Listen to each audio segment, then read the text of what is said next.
Hello ladies, gentlemen and others, my name is Dan, the voice behind ThatKaitoDan, and today I get to happily say that as of this Friday, this channel has reached its 10th anniversary. And while I have actually been doing YouTube content since around 2007, ThatKaitoDan is easily my longest running and most successful channel. And to think of what I have been able to achieve in those 10 years thanks to everyone who has subscribed, commented, shared, and of course watched me is truly out of this world to think about. So for all of that and more, I have to start this video off by saying from the bottom of my heart, thank you to everyone who has helped these past 10 years be so meaningful in my life.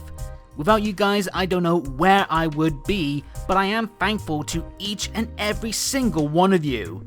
And this of course meant that I had to do something special for this occasion, and hey, since RWBY, the series that most people know me for, has also recently hit the big 1-0 this year, I figured now's the perfect time for me to do a pretty big RWBY top 10, namely my personal favorite characters. And surprise surprise, this was bloody hard to make. Though, to be fair, it's not that surprising, given this series has blessed us with a large range of colourful characters full of great personalities, designs, story arcs, and so on. But I did manage to nail down in the end a list based on all the above, as well as my personal tastes. And by all means, share your favourites in the comments down below, though of course keep in mind that these are just my personal favourites, not the top 10 that I think are critically the best. So without any further ado, sit back and enjoy my top 10 favourite RWBY characters. I'd be very surprised to hear someone is a RWBY fan, but they don't like Penny. She's certainly up there for the most beloved characters, and for good reason. Though, if I can be honest, if we only got Penny during her time in Vale and she didn't return down the line, I don't think she would have cracked my top 10, much less just make it at the last spot. Don't get me wrong, she was still someone I thoroughly enjoyed in the first 3 volumes. Her design was super cute and matched her human and sci-fi elements in a way that didn't overtly tell you she's a robot, which I really liked, which actually makes her second design with the more clear techie traits were great on a narrative sense by comparison. And Penny was also awesome to see fight, just as she was endearing to see off the battlefield. And that is also thanks to picture-perfect combination of Taylor McNee's delightful voice work, clever character animations, a second chance to entertain through her appearances in RWBY Chibi, and her great chemistry with others, most notably of course, RWBY. But at the same time, I did have issues with the way her robotic side was so over-telegraphed before its intended reveal, and we didn't really get as much time with her as I would have liked before she was viciously taken from us in a scene that still gives me shivers. So for the longest time, Penny was someone that I was certainly a fan of, but not as strongly as others on this list. That was until the Atlas arc came around, and we got to see Penny at her very best as a really fleshed out character. Complete with that even better design and some later upgrades to her already impressive skill set, it was here where I truly found myself hooked to every scene she was involved in as we got on touch with those unique trials and tribulations that only a character such as Penny could provide. Her struggles truly learning to be human and what that can entail both good and bad. How someone constantly told what to do or who she's meant to be has to wrestle with that pressure versus her own ideals, wants, and concerns. As soon as she tackled her way back into our lives, it was like we finally got to see what Penny was created for, not just as the weaponized protector of the world, but also as Penny, the young girl who just wants to live her life by her own measures, and it made for some of the best character-driven subplots of the whole series, especially that surprise package of her chemistry with Winter, a bond that snuck up out of nowhere that further enriched Penny's story and truly captured the human spirit better than many others in the series. She was everything that volume wanted to explore in terms of its themes and challenges, and it was masterfully executed to where it heightened my admiration for the character and made me truly heartbroken to see her go once more. But at least this time, I did still feel truly satisfied with the time we spent with her this time around. And whether it is version 1.0 or 2.0, Penny is always a true delight whenever she's around. And though it took a new model to truly make me appreciate what she could bring to the series, it was certainly worth every penny. We go now from a good girl to a good bad boy. From the minute that he first drunkenly stumbled his way onto the stage, Qrow has been a massive source of quality entertainment. Heck, the guy had an aura about him that had my deepest interest well before we even saw the guy, just by hearing about him as Ruby and Yang's awesome, heroic uncle, who also turns out to be a super talented huntsman working in the shadows for Ozpin. And this led to a lot of people, myself included, being proper giddy come volume 3, which would finally bring him into the spotlight. And from then on, he's more than proved that the hype was worth it. Like many a memorable, experienced mentor before him, what makes Qrow an immediate top-level character is for all the times that he is actually insightful and handy in shepherding his young allies. Off the field, he's this remarkably engaging guardian figure with a massive chip on his shoulder and plenty of dry wit to boot, that again can back up his legacy. A rugged huntsman with speed, strength, and plenty of flair in ways you can easily see where RWBY takes inspiration from, only lacking the grizzled veteran's roughhousing streak or his cocky bravado that you can't help but get swept up in. But behind all the drunken or sober bad boy charm and masterful baddie beating lies the truly captivating core of the character that has made Qrow such a treat.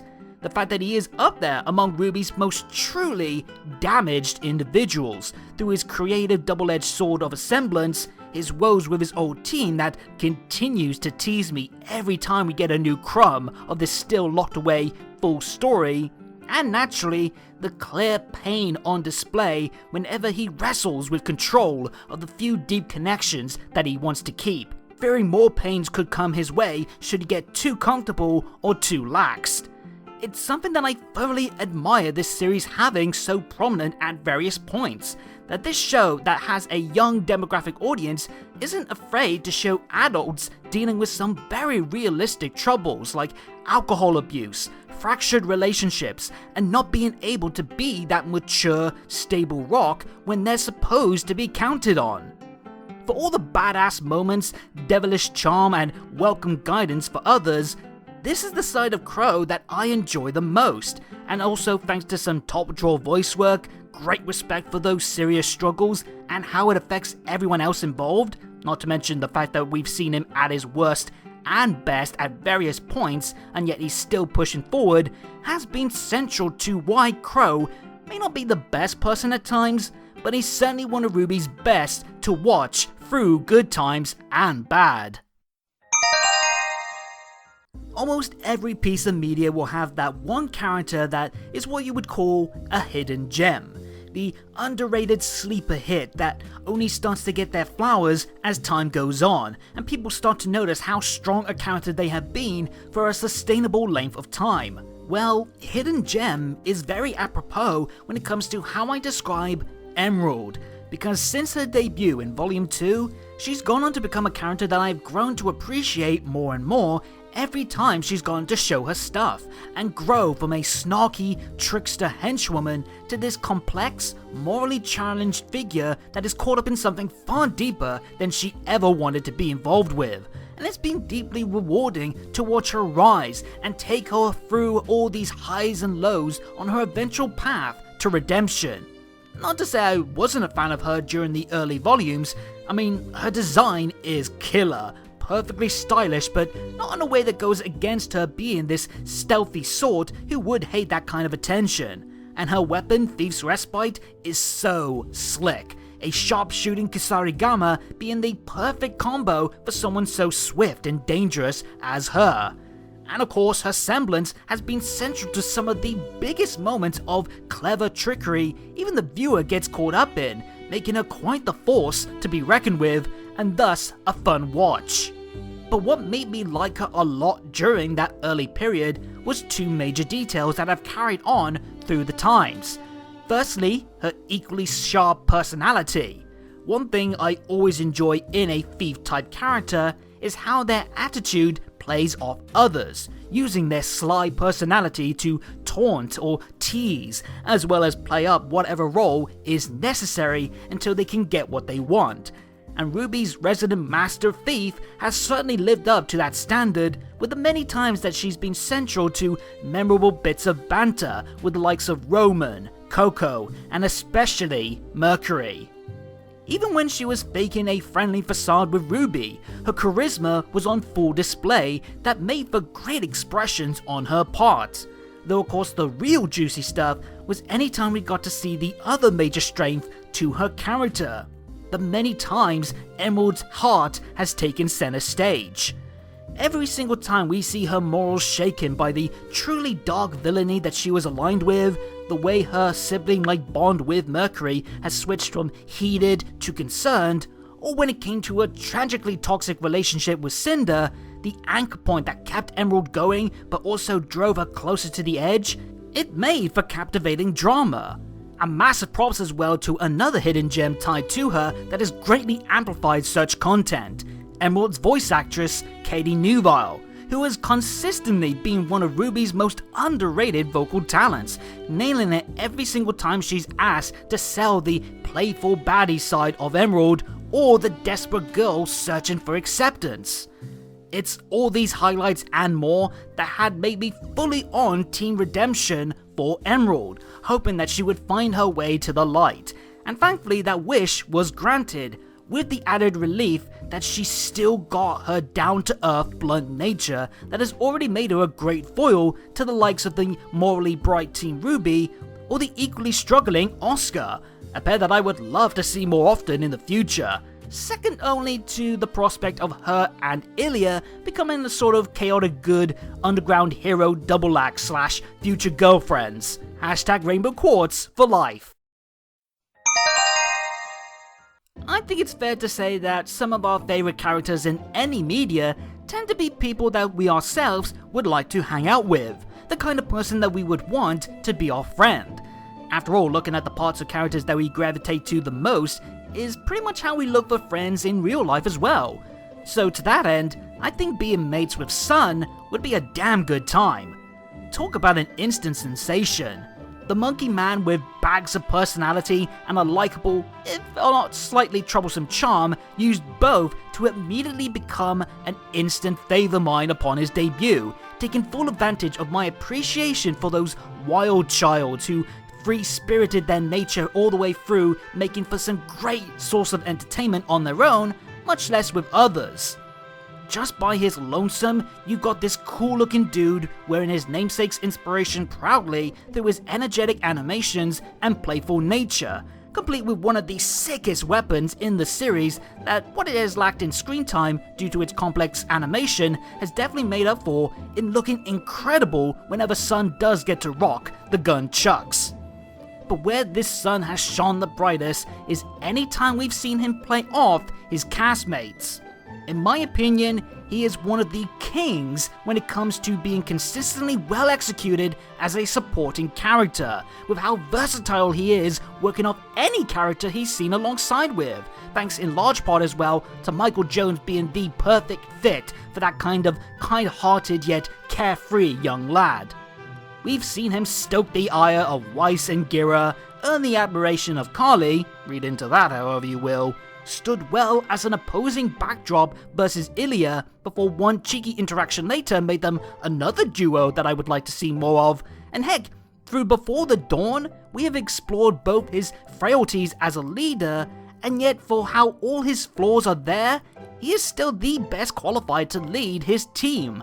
There's also, of course, his partnership with Neptune, which has been a great source of laughs, especially in RWBY Chibi. And undoubtedly his best material has come whenever he stood proudly as the reckless but earnest and always dependable shoulder for Blake to count on, showing that he's not just the fun-loving faunus, he truly does have a good heart underneath that well-defined upper bod of his. It's the question that any RWBY fan will have to face at some point. Who is your favourite member of Team RWBY? Well, after all these years seeing them go through a lot of ups and downs, I can certainly understand why any of the leading ladies would be someone's pick. But for me though, it may be the case where I didn't have to really think about it for Xiao.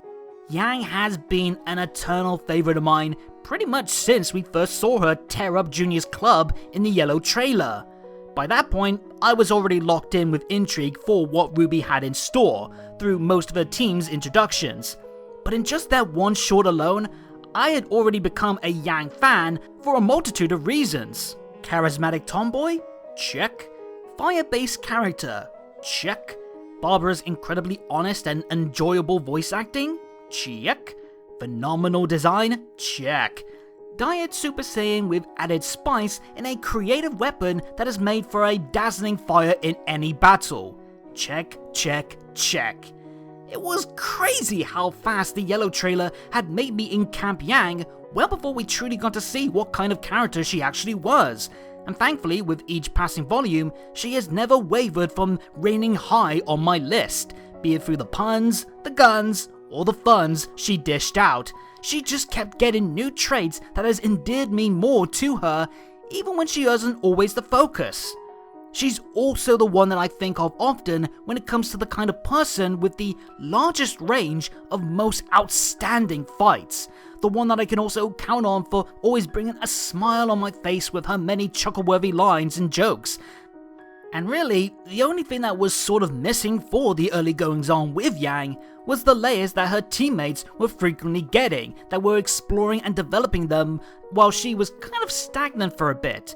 But even then, we got that stuff aided by the few times she was exploring her wounded family life, her outlook on her huntress world, and also her blooming relationship with Blake that got spotlighted here or there. Thankfully, it didn't take much longer for Yang to really kick it up a notch as a character that got to dive into some deeply emotional material, like feeling your life was on pause, personal betrayal, trying to reconnect with broken bonds, and the rebuild to find some peace of mind. All of that is deeply captivating stuff to see the usually stable Yang struggle to deal with, which, for me, going through a lot of the same kind of woes around the same time, only further enhanced my love for the blonde bombshell. She's shown engrossing levels of maturity, growth, perseverance, and heart, and it's both entertaining and inspiring to see her go from the toughest nails tomboy who hid a lot of her pains behind jokes and one heck of a temper, to this brave young woman who has found love, camaraderie, and a greater understanding of how to use her pains as fuel, not a weight. And thus, while at times her flame may have dimmed, there's no question that Yang has blazed her way into more than deserving my continued love and support all these years later.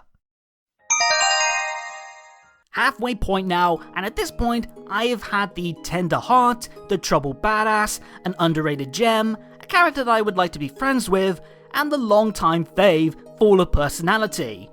Well, when it comes to my 5th place pick, they pretty much have all of these traits and then some.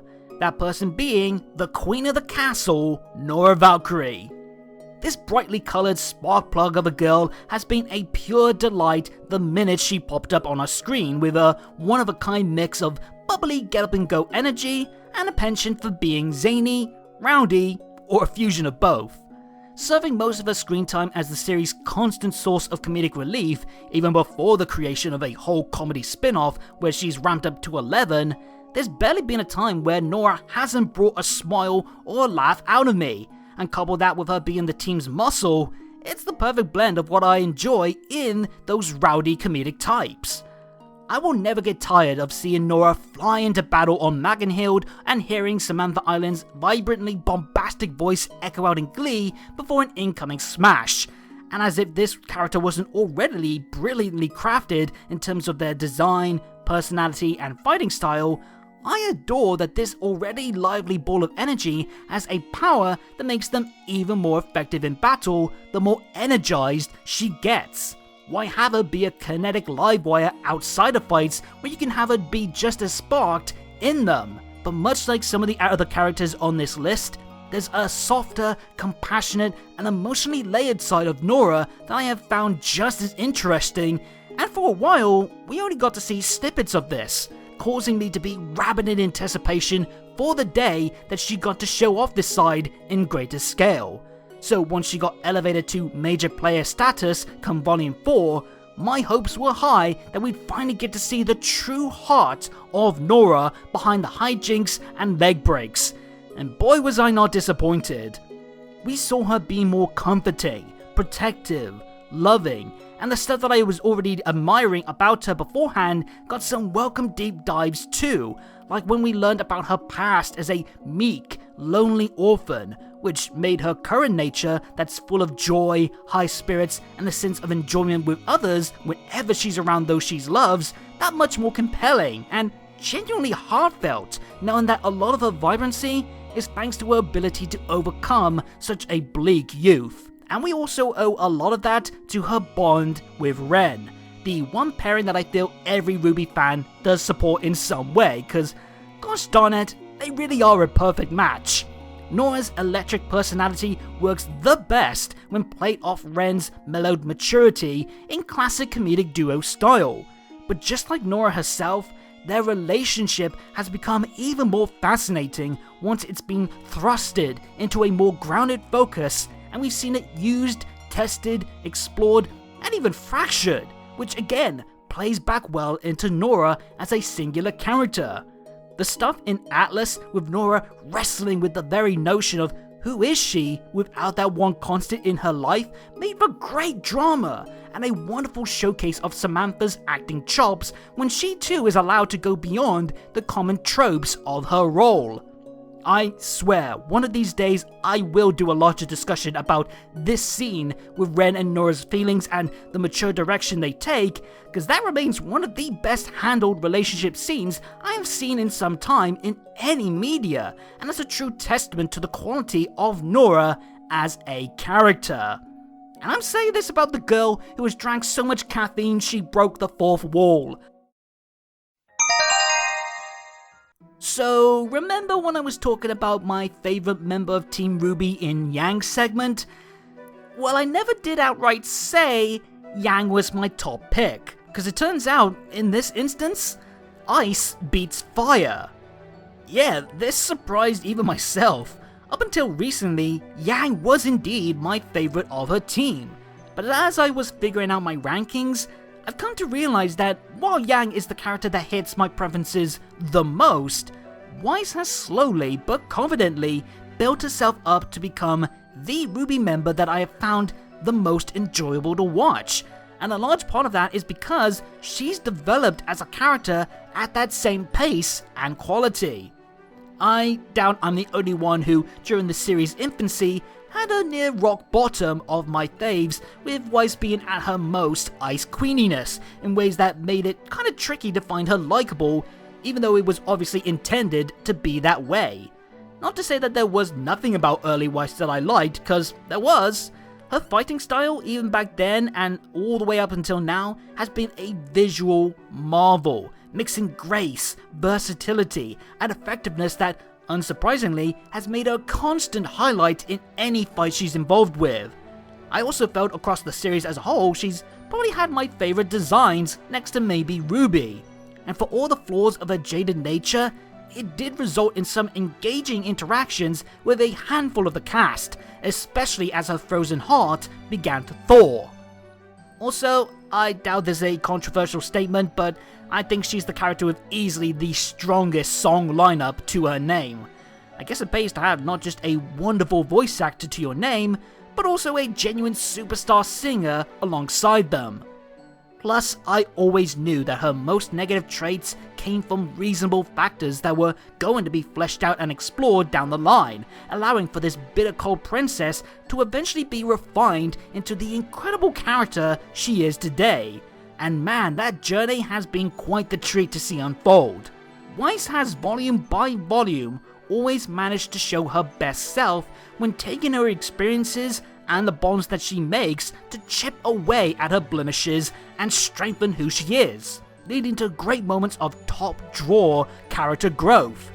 I mean, if you told me during Volume 1 time that eventually Weiss would become the team's mother figure of sorts, comforting her teammates and acting as the rock to lean on when they need someone who can understand and help them through emotional turmoil, I probably wouldn't have believed you. But lo and behold, that's what Weiss has become. Not just to a team, but to others as well, and it's not a sign of her that feels hollow. Through her time at Beacon, and especially with every altercation with a member of her deeply broken family, she's taken something from it, and it has allowed her to take more steps forward in maturity. So by the time that she's seen in Volume 9 comforting Jaune in the Ever After, I truly buy that she of all people can best lend that comforting hand. And when she's empowered to the point of standing firm against fiend, friend, or family, she's shown great resolve that's just as empowering to watch. And while at times she has stumbled or lost her way, I admire Weiss even more because of her ability to never give up, to not lose full faith in who she is, what she wants to be, and what she will fight for. And that's very pleasing to see in a character who, a decade ago, was seeing things through a very morally skewed, selfish way. Yet through every hurdle she's faced, her progress has made me love her story, her strength, her ability to play any type of tone, and in general, her ever-growing path to becoming maybe not the perfect Weiss Schnee, but the best Weiss Schnee that she can be. And for 10 years now, it's made for some dazzling sights from the Ice Queen. So yeah, she is my favorite Team RWBY member. Man, it's still crazy to think that if not for a last-minute impulsive creative spark from Monty not existing, we could have been in a world where Neo doesn't exist. Breakout Star is a more than fitting trope title to be giving to the minute murdering mute, because out of all of the characters in RWBY who have risen to popularity beyond even the fandom, Neo is up there for the very peak. And again, I'm saying this about someone who came from a gender-bent cosplay of her eventual partner and was dropped into a debut episode at the last possible moment. Yet here she is all these years later, becoming a mainstay in primary and secondary RWBY works, the lead of her own novel, Rooster Teeth's preference for the only non-Team RWBY character added in BB Tag, and of course acting as a major villain for multiple volumes now, following years of fans hoping that she would one day return, because she was indeed quite loved, despite largely playing a supporting role to a supporting role. And this popularity isn't without due cause. Firstly, her design is truly a feast for the eyes, not just in the ice creamy colour scheme or the sleek fashionista style. There's also the fact that she is so damn small, so dainty looking, and yet she is one of RWBY's most deadly fighters in a class all her own. Her design works wonderfully into her deceiving nature, and the cover on this book is one thing, the content is something else, when Neo is able to flip, flop, and flex her way through a battle with the grace of a ballerina and the precision of a master surgeon, all while boasting the personality of a Vegas showgirl loving the spotlight, which is just absolute perfection. She has the honor of being the first person to not just beat the seemingly hard to keep down Yang, but she did so effortlessly, and at that point, I was sold. I wanted more, cause Neo demands your fullest attention and she plays with it like no one else. What's more, we've never heard her utter a single word and I love it. Well, you know, kinda she hasn't talked, but you know what I mean. But that just makes her all the more enticing to watch. The effort being put in on the animators, motion capture artists, and everyone else to make up for Neo's lack of verbiage has made her once so gloriously expressive and among RWBY's best achievements in terms of their actual animated work. That same can also be said for E.C. Myers, who had the Herculean task of writing her backstory in Roman Holiday, and still managed to make Neo feel true to who she'd later become, even as we finally got to hear her thoughts for the first time, with said backstory itself being its own tasty treat that respected the Ice Cold Killer's darkest edges, but still managed to pull off a great job at making me care about her suffering and her bond with eventual partner in crime, Roman. Unsurprisingly, since she was, designed as his right-hand woman, her tandem work alongside Torchwick is where her best chemistry has come from, in a very what people think Joker and Harley's relationship is versus what it actually is kind of way. But thankfully, once Neo made her grand return, and I revealed how I know some of these designs a little too well, I know those boots! We got some equally strong content showing that she isn't just a one-trick pony when it comes to playing off others. Neo, despite what may be seen as things that hold her back, could still play off other characters in ways that benefit her just as much as everyone else, if not more so, and that makes her quite the dance partner to be able to enjoy every single time. I genuinely admired getting to see her trying to heal the wound of Roman's death and how it left a hole in her life through her begrudging truce with Cinder, and especially her role as the acted villain in Volume 9. I mean, the girl tortured our top lead and killed our beloved mousy sidekick, and yet I still felt bad seeing Neo unfulfilled by the end. And then she was filled. And while her future remains uncertain, I was still glad to see Neo step away from the stage in a better place than when she was the last time she left us, which shows great respect from the writers and in turn makes me love her all the more. A visual marvel, a fighting wonder, one of RWBY's greatest ever creations on a technical and character dynamic viewpoint. I may not like her namesake, but I sure do love me some Neo. To those of you who know me well, or at least follow me on a certain burning social media site, you may be surprised to hear this next character isn't my number one. Then again, if you don't know me well and haven't been following me elsewhere, you may also be surprised to hear that someone like Velvet ranks so high as well. So let me explain why indeed RWBY's resident rabbit girl is not only just my second favourite character, she's also the character that I am most known for being a fan of. While Neo is without a doubt the biggest example of a breakout character in the series, Velvet was the first to earn that moniker, evolving from a utilitarian character meant for 2 micro scenes to soon endearing enough fans that gains her so much more.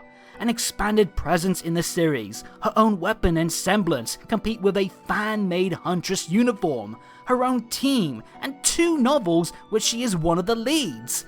That alone makes her quite special to me, that she is this living embodiment of the fandom that we helped flourish into what she is now.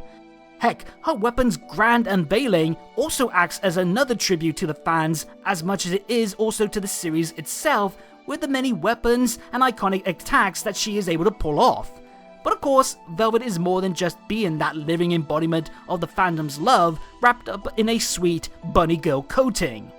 While her brief appearances during the Beacon arc and her laughs in Chibi are top bun fun, it's once again thanks to E.C. Myers and his novels that I am here talking so highly about a character. What we got to discover beyond the fandom elements, behind the kind-hearted Aussie adorableness, lies a character that has a lot of woes that made for solemn reading, and also for me personally, a lot of heart that I resonated with strongly. Velvet has faced a lot of adversity for a multitude of reasons. The things that make her different, like her race or her compassionate nature, her own self-doubts that even come into play with her teammates through their well-meaning efforts to protect their friend, making Velvet sometimes wrestle with fears that she'll never be able to be truly valued if she never gets given the chance. And there's also some troubles within her family, which I especially relate to. Velvet's life hasn't been easy. She's very much a person who wants to live content with the people she loves, safe in knowing that she can show kindness without fearing cruelty in return, and feeling assured that the world can see her for more than just her differences or what they assume of her. And for a guy like me, who has also had to fight off their own insecurities alongside family pains, social acceptance just for being different, and so much more, it meant a lot for me reading these books and seeing Velvet showcase you're not wrong for trying to live with a positive outlook. That people like her or myself can take these lumps and hold true to who we are without life's slings and arrows breaking you down. Reading about her always being eager to grow made me want to keep growing too, and that is the biggest appeal to Velvet that I have always cherished and taken on deeply inside my own character, that she is stronger than you think. Look at her weapon, for example. Her very ammo is the treasured memories that she captures in photos that, if used, are gone for good. A wonderfully creative way to make something so personal also make for an emotional drawback to an otherwise busted good weapon. And yet, she takes that bullet.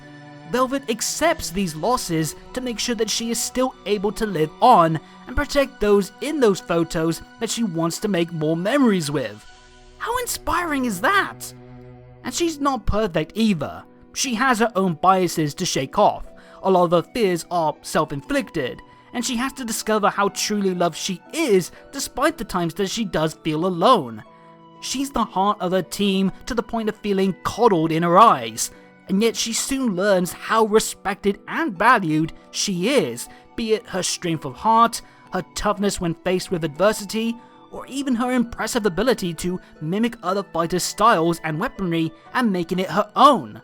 Like Coco says in the book, Velvet can fight like anyone, but no one can fight like Velvet, and I love that. This tender-hearted girl can indeed kick some ass, and she is more than capable of being above those who are stronger, faster, and more emotionally stable than she is. And all of this is from a character who was only meant to be used as a world-building tool. How fitting then that Velvet also went beyond what she initially was to become something of an inspiring spark for me, who even now is still on that path of trying to find my fullest sense of belonging, comfort, and happiness. There's one more character on this list who I may see as a bigger fave than her, and many on this list are also admittedly more fleshed out than Velvet, but few characters in this series, much less all media actually, I've seen are as more important to me than Velvet. And for that alone, Ruby's best bun may be the second favorite on this list, but she's more than deserving the spot as my flagship character. But I gotta tell you guys again, this was a hard list to make. I mean, just look at my honorable mentions. Ruby and Blake's absence may seem like a knock on them as part of the titular cast not making the top 10, but by no means do I dislike them. Ruby in recent years has really hit her stride, being as emotionally engaging as she is quirky fun, and Blake's content through Mistral especially cemented her as a constant outlet for great character drama. Same as well with our brief time with Pyrrha, my first favourite in fact, who sadly missed out on the top 10 simply because she has been gone for so long, though every time we see her again, it always does bring a smile. Ren, much like Ruby, has also become a high fave as we got to see him more emotionally fascinating, and same too for Oscar. The poor lad's fight for his own life has been a gripping watch since his debut, while Maria, the wonderfully insightful yet cheeky mentor, became a welcome surprise package in record time. Curious is the most recent character to crack into my favourites thanks to their deliciously twisted machinations, amazing animation, and Robbie Damon's insane voice work, which is also a high quality found in Ironwood, whose fall from grace into a tragic antagonist role was a blast top to bottom. Then there's Winter, who also just missed out but got as high as she did thanks to me loving her effectiveness as this frigid but still loving and badass valiant fighter for what's right. And lastly, Ilya, who I have grown to love the more and more I wish she stuck around. A perfect catalyst character for Blake's arc, while reflecting that she could have also been great on her own 2 feet. then there's still so many other favourites that I could name. There's the one with small screen time but also had a big impact. The flawed ones. The good boys. The good girls. The bad boys. And the bad girls. And even the... You get the idea. But I'm losing focus, cause there is still one spot left to discuss. My number one favourite character in all of RWBY is... Jaune Arc. On this list, I've talked about characters that went from slipping under the radar into becoming faves, characters who, while their stocks have maybe dropped a little at times, still remained in my most loved groups, and characters whose place has never been shaken, only strengthened. Well, when it comes to Jaune, I had a pretty strong feeling early on that after he helped RWBY get back on his feet, he would become my personal favourite, and as each volume has come and gone, that belief has become cold hard fact cemented in my head, and for a lot of the many reasons that others on this list got so high, but never to the point of strongly shaking Jaune from the top spot. Firstly, I dig the lad's personality. Yeah, it's not as sincerely quirky like Penny's or flamboyantly devious like Neo's, but Jaune's brand of boyish naivety mixed with an often foolish yet kind-hearted nature has been central to a lot of delightful moments with the guy.